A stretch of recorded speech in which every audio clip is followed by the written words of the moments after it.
Have you ever had the feeling that you knew what someone was going to say just before he said it? Or have you ever walked into a strange room and had the sensation that you'd been there before? Well, if you have, you've taken a small step beyond. Now watch a giant step.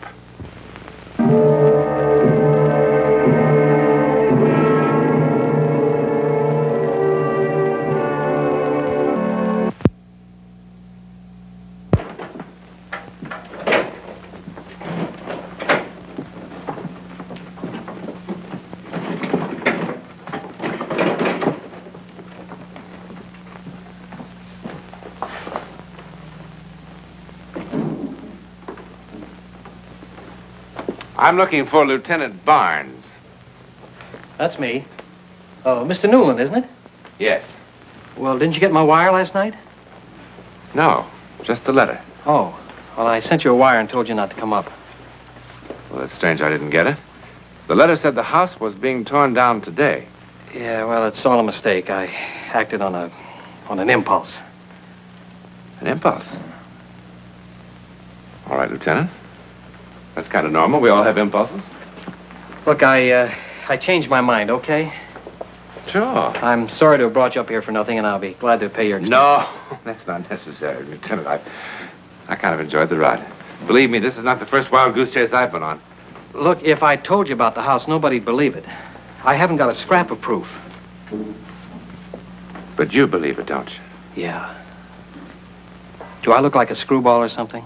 No, I wouldn't say so. Yeah. I'm one of the most hard-headed guys you'll ever meet. But I don't know. I just don't know. I suppose I owe Graham something. They all think he killed his wife, you know. I guess I gave him a hard time. Want a cigar? No, thank you. Well, in my book, he had it coming. Fred Graham. He and his wife used to live in Bridgeport, and they rented this house here for the summer. She lived here, and he came up on the weekends. They had one of those marriages they were trying to patch up. It had gone sour.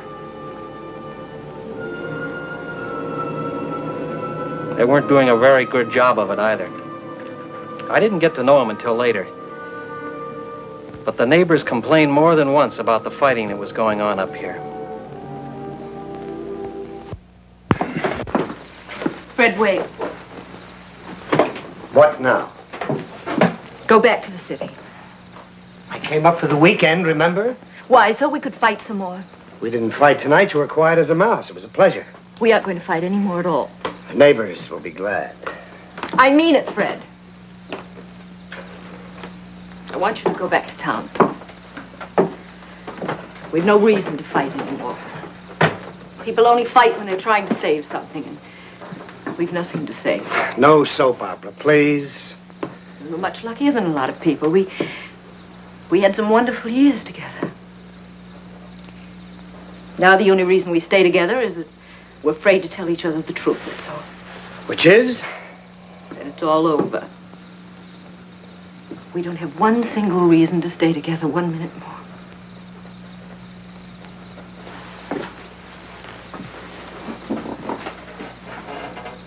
Do you want a divorce? Well, do you? No. Then what? I'm just going into the house. It's a remarkable house. Terrible house.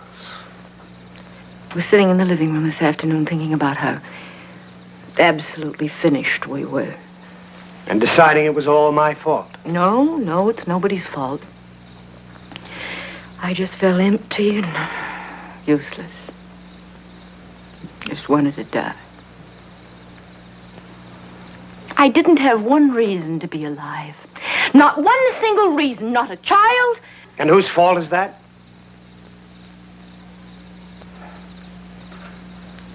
Not a husband. I felt like this before.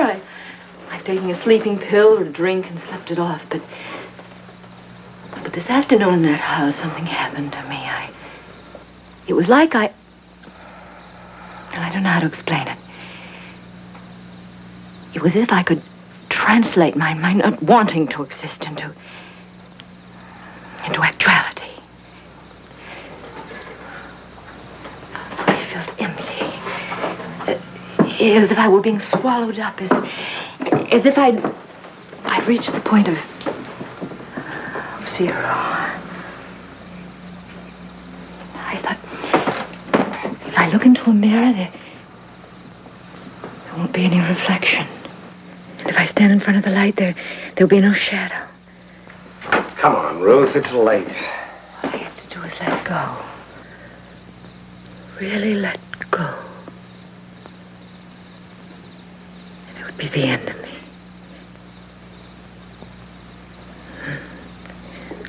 Then I heard your car in the driveway, and I thought, wait. Give it one more try. Maybe this time it'll be all right. Maybe this time it'll be like it was before.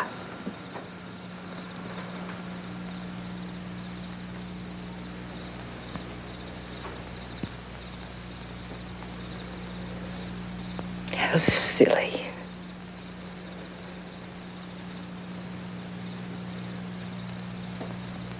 How silly. Yes. Silly and stupid and boring.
Ruth?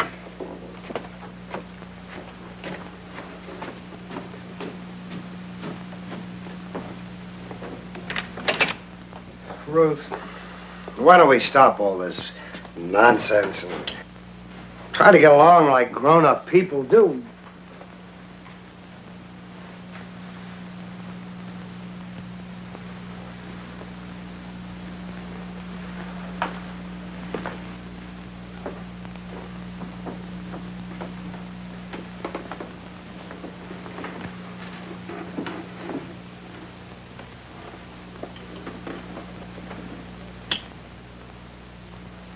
I think I preferred it when we had an honest-to-Pete drag-out fight.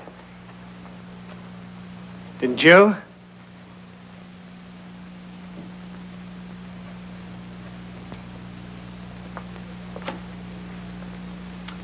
What are you, 3 years old or something?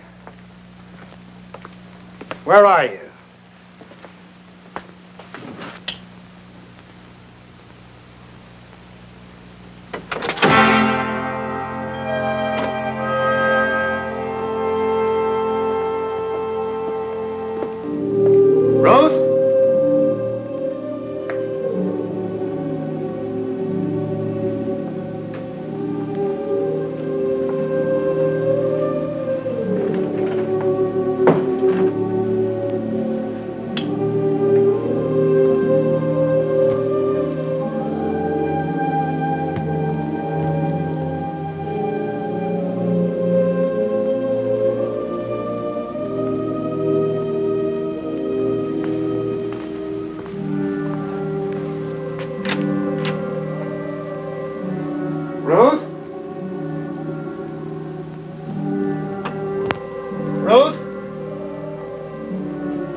Well, Mr. Graham called and asked me to come over to his house at 9:30 that night. What'd he say? But his wife had disappeared. Did he have any idea where she'd gone? No, but he had a pretty wild theory. Yes? Well, he was kind of excited and upset, and he didn't seem to make much sense, but... Well, the gist of it seemed to be that she had walked into the house and vanished into thin air. That's what happened, I swear. What did you do then, Lieutenant? Well, I looked the house over from top to bottom. I couldn't find her or her body. Your Honor, I move the phrase, "or her body," be stricken from the records. Well, all right, Henry, but again, let me remind you that this is only the preliminary hearing, not a trial, and the prosecutor is allowed a little more leeway to develop his case. Go ahead, Lieutenant. Well, then I checked all the neighbors here in town. Yes? There seemed to have been some trouble in the marriage. A lot of fights. Your Honor, that's hearsay. I have 10 witnesses who are willing to go into great detail. Your Honor, that's nobody's business but mine. Then I went to Bridgeport to the apartment. Checked the neighbors there. It was the same story. I have several sworn statements from the neighbors, Henry. What else did you do to try to locate Mrs. Graham besides going through the house? Well, we dragged the lake for 3 days and couldn't find a body. Sent wires to all her friends and relatives. We sent a missing persons circular throughout the East. And no results? Nothing. With all this evidence of motive piling up on my desk, I went over to the district attorney's office and asked him to swear out an indictment of murder. I didn't kill Ruth. Mr. Graham, you must not do that again. That's the case for the state at this time.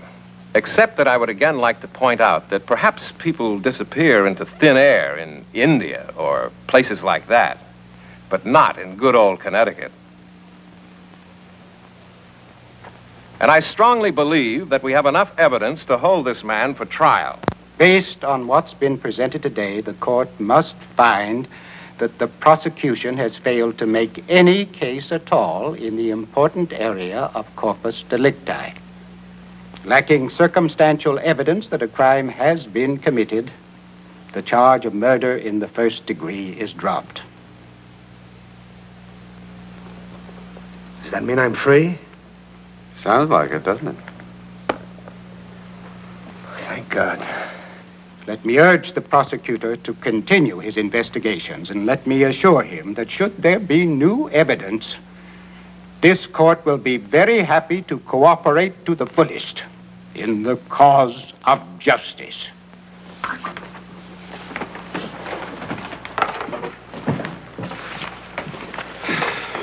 Well, Mr. Graham, you're free. You're absolutely certain I killed her, aren't you? Yep. Didn't you?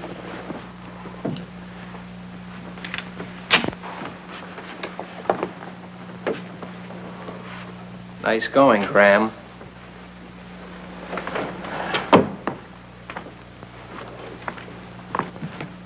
You know, I gotta admire a job well done, even if it is murder. Now, look. You're clean as a whistle.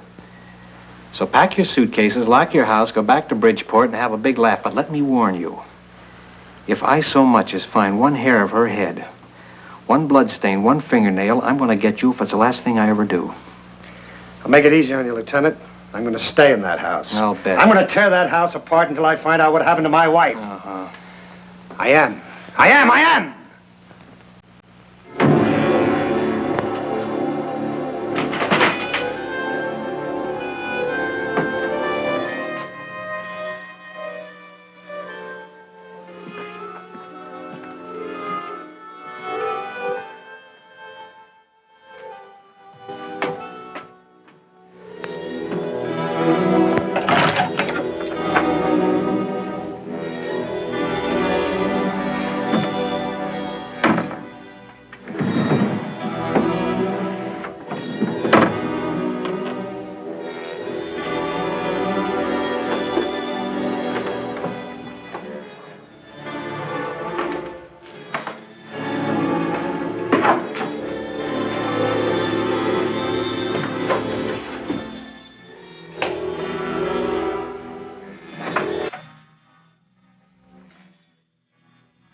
Go away. There's nobody home. Go away.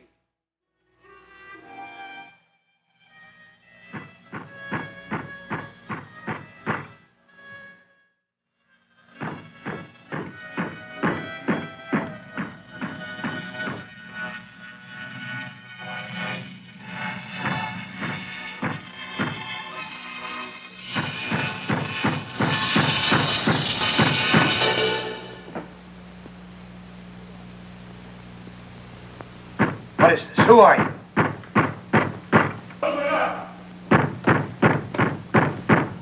Answer me. Who are you? Stop it! Oh, stop it! Go away! But, Miss Agatha, you can't just lock yourself up in this house forever. Oh, yes, I can. Forever. But everyone feels awful about what happened. Well, that's 32 years of my life I gave to that school. I had nothing else, just the school. And then to suddenly drop me. Just as though all those years didn't mean a thing. Well, you know how the town felt about it. I don't want to talk about it. You have to come out sometime. No, I don't. Not ever. Not from this house. But they'll break in and make you come out. For your own good. Let them try. Who are you?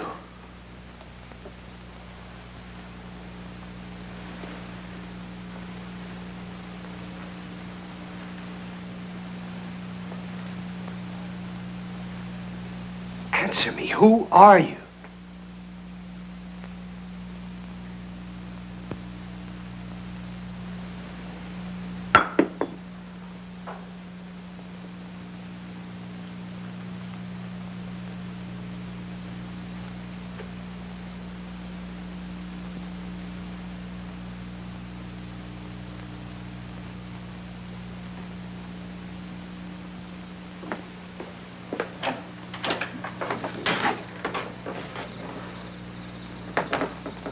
What's the matter with you? You look terrible. Something crazy just happened. What's the matter? You been drinking? She talked just like Ruth did. Who? Name was Agatha. What are you talking about? She taught school for 32 years. Who did? What are you doing in front of my house? Well, I like to sit here and hear you tear things apart. I reported you to the real estate man. That was my duty, you know. But he said you'd posted a bond to take care of all the damages, so it was okay with him. Besides, they're going to tear this house down and build a highway through here. Look, when are you going to stop this foolishness and tell me how you killed her? You're going to feel a lot better about it when you do. Leave me alone. I'll never leave you alone. Where would the school records be kept? The city hall. Are they public records? Could I get to them? Yeah. You're a citizen, aren't you?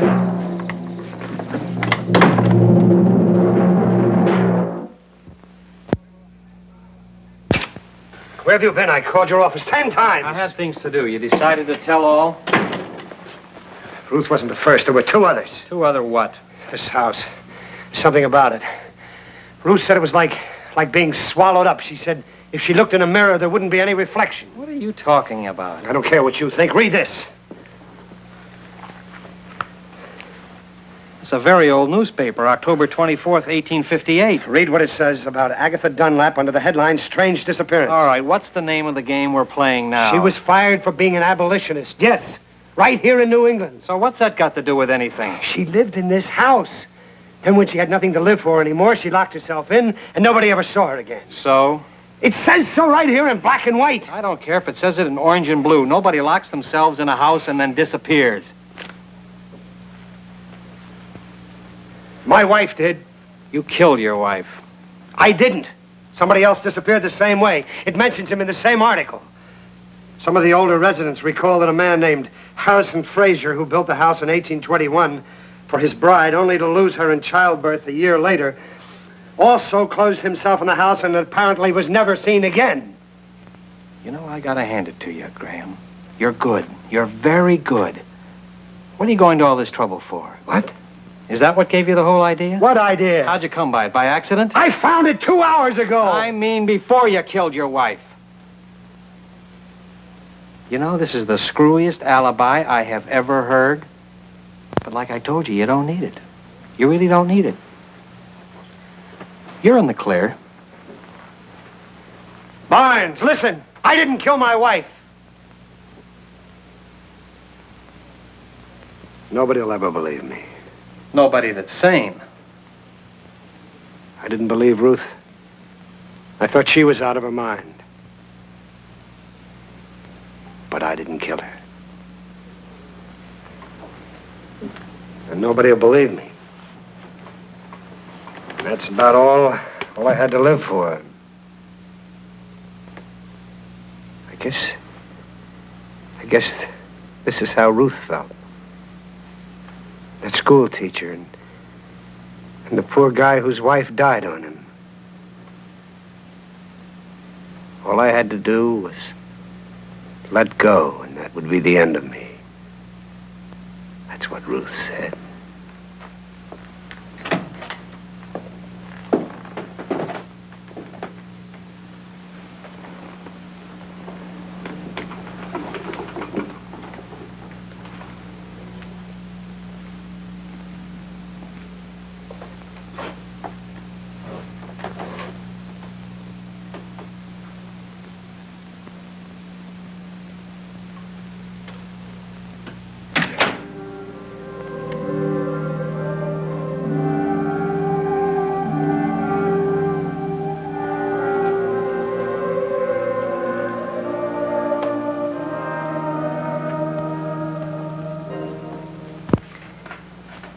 But he wasn't in the house. He wasn't there. Now, be logical. How can that be? Well, it's happened many times before, Lieutenant. People have simply vanished from ships, airplanes, and houses just like this, without a trace. Look, nobody in town knows about this. They all think he took off, so if you do decide to use any of it, change the name or change the place, change anything, will you? I understand, sir. Okay. Thank you. Where can he be? I haven't the slightest idea.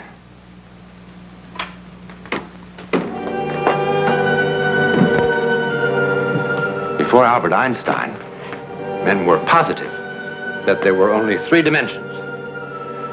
Now we are equally positive that there are only 4. That is until someone discovers a 5th dimension. Or perhaps it's already been discovered by people like Mr. Graham.